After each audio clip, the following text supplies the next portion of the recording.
నిఖిల్ భరత్ మాలేసుకొని వస్తే సారేమన్నాడు, మాలలు తీసుకొని రాలి లీవ్ లెటర్ రాపించండి, 21 రోజులు రాకద్దన్నాడు. టెంపుల్లోనే కూకొని బదనాలు చేసుకోమన్నాడు.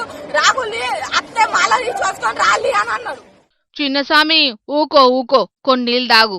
ఏడ్చి కుత్కంతా పోయినట్టుంది కదా పాపం. గీ అఖిల్ స్వామిని నిఖిల్ భారత్ బడోళ్ళు సెలవు షిట్టి రాపించుకొని 21 రోజుల దాకా బడికి రావద్దని ఎలగొట్టిండ్రట. అసలు ముచ్చటేందంటే మెట్పల్లి కాడుండే నిఖిల్ భారత్ అనే ప్రైవేటు బడిసార్లు హనుమాన్ మాలేసుకున్న 5గురిని 21 రోజుల దాకా బడి దిక్కు చూడొద్దని సెలవు షిట్టీలు రాపించుకొని మరీ అవతలికి నూకిండ్రట. స్కూల్ నియమ నిబంధనలను వాటియాలనని బడోళ్ళు భారత రాజ్యాంగంలోన్న నియమ నిబంధనలకు భిన్నత్వంలో ఏకత్వానికి కొత్త అర్థాలు చెప్పే పని భుజాల మీద వేసుకున్నారు. ఇక ఈ ముచ్చట అమ్మానాయనలకు కర్మసాములకు తెలిసిడుతోటే అగ్గి మీద గుగ్గిలమైనరు. గట్టెట్లా ఎలగొడతారు, దేశం పతార వలసపడేటట్టు చేస్తారా అని బడోళ్లను గట్టిగానే అరుచుకున్నారు. బల్లె సామాన్లను గాయి చేసిండ్రు. ఇక పోలీసోళ్లు ఎంట్రీ ఇచ్చేటాలకు పంచాది జరంతా నిమ్మలమైంది.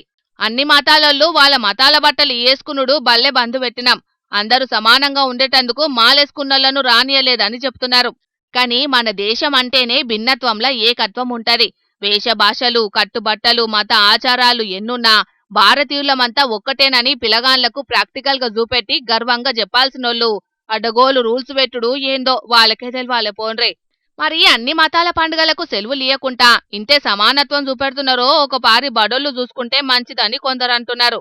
అయినా అడ్డగోలు అక్కరికి రాని రూల్స్ పెట్టే ప్రైవేటు బడులను విద్యార్థులను చిన్నప్పటి సందే మతాలతోటి వేరు చేస్తున్న బళ్లను ఎరకబట్టి ఇంకో తాప ఇట్లా చేయకుండా గట్టి చర్యలు తీసుకోవాలని అనబట్టిండ్రు. ఈ వార్త చూసినా ఇంకొందరు జనాలు